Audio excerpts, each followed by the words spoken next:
Salve, salve guitar community! Today we're going to discuss a little bit of solo. Okay, before we even begin, I would like to say that soloing is not my forte.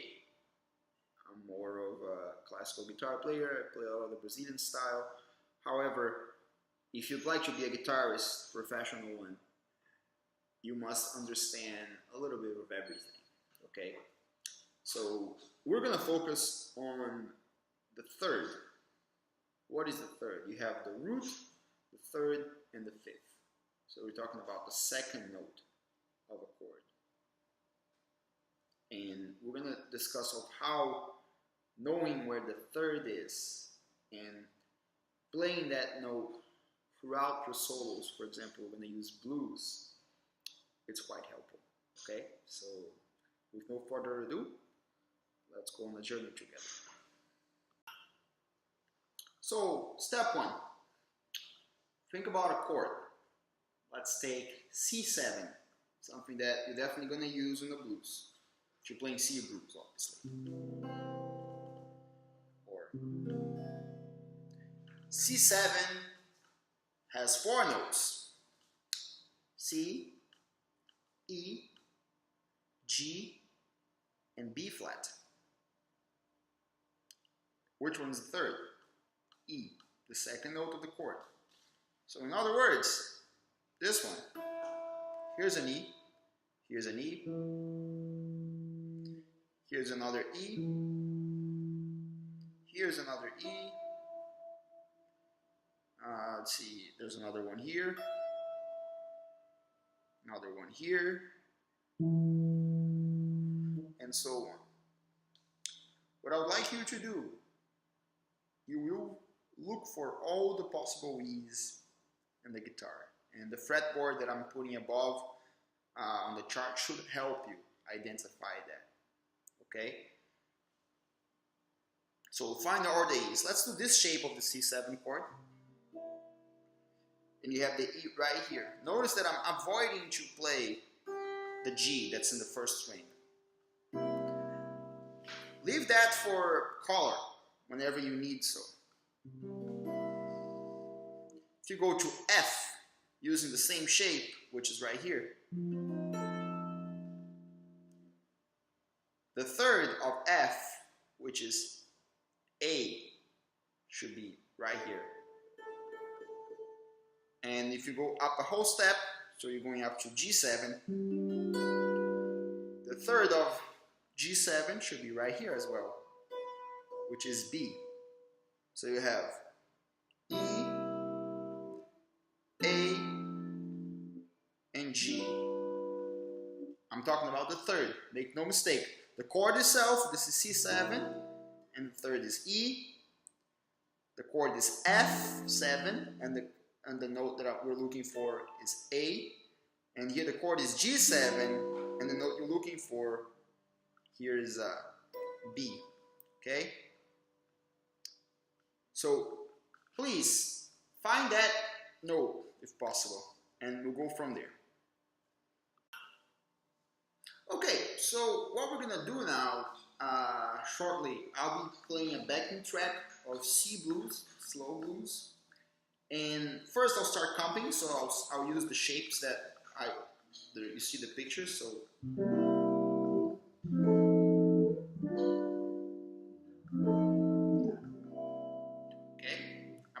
Shape as well. They should be all familiar to you, hopefully. And my solos will focus on the third, which is the second note of the chord. Okay, so in the case of C7, I'll be using this E here. When I move to F7, I can use this A right here, or I might just use this one here. That's also on the 5th fret, just in the first string. And then moving forward, when I go to the G, I can go up to the 7th fret and still maintain the same string, the first string. The entire solo will focus on that. Okay, I'll play for a little bit and then I stop and we can discuss what happened. All right. So I'm gonna move the camera as well.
Okay, let's stop right here. Sorry for listening to my solo, and it's not the greatest. However, uh, one thing that you're able to notice is that whatever chord I was, you could tell where I was in the solo. I didn't get away from the accompaniment or from the chord progression, and that's the whole point of understanding where the third of the chord is. Because I think the best solos is they come up with new harmonic material, but they can always let the listener know where they are harmonically with the chord progression and with the song, with the melody itself, okay? So once again, I'm going to move the camera down, and you're going to notice that the first thing I did was, when I was soloing, essentially I played a D sharp or E flat going into E here on the second string. So I'm doing, it gives a cool effect. It's like you're going somewhere. And then you can do the same thing when you move into the F chord, and you can play an A flat or a G sharp leading into A. In this case, I think you should call it a G sharp because you're moving forward. So G sharp, A, and then you do the same thing going back when you go back to the C7, going back to the third chord. And then when you go to G, you can do more than one note, you can do 3 notes. So A sharp, B, and then go back to A.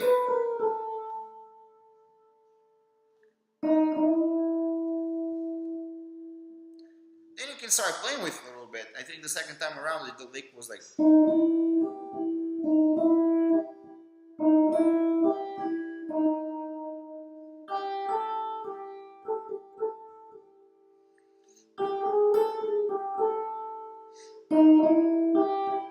this case here, every time in C, I'm doing D sharp, E, G, back to E. So the focus is always on E. Ba bum ba ba ba bum ba bum ba bum ba bum ba bum ba bum ba bum ba bum. So G, I'm using the G that we used on when we're in the C7 chord. So I'm repeating that harmonic my theater, but nevertheless, now the focus is what? It's on the A, because we're in a different chord. We're in the F, so all those options would be great. And then you go back to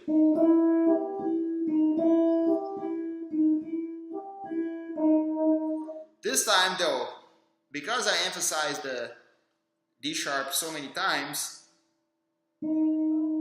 I end the lick there. Ba ba ba boo ba ba ba boo ba ba ba boo ba ba ba ba ba. Anyways, hopefully that makes sense for you. One thing I would say for sure, before even moving to the solo part, make sure you understand what we're talking about. The whole point of this lesson is for you to know where the third of the chord is, and understand that the third of the chord is an element that makes your solos sound better, sound a little more within each melody, accompanying the chord progression. The next step for this would be just arpeggios in general. Basically, we're talking something like this, or so. If you play this over the C7, when someone's playing a C7 on the piano or on another guitar, it fits really well. You can, make licks from that. So like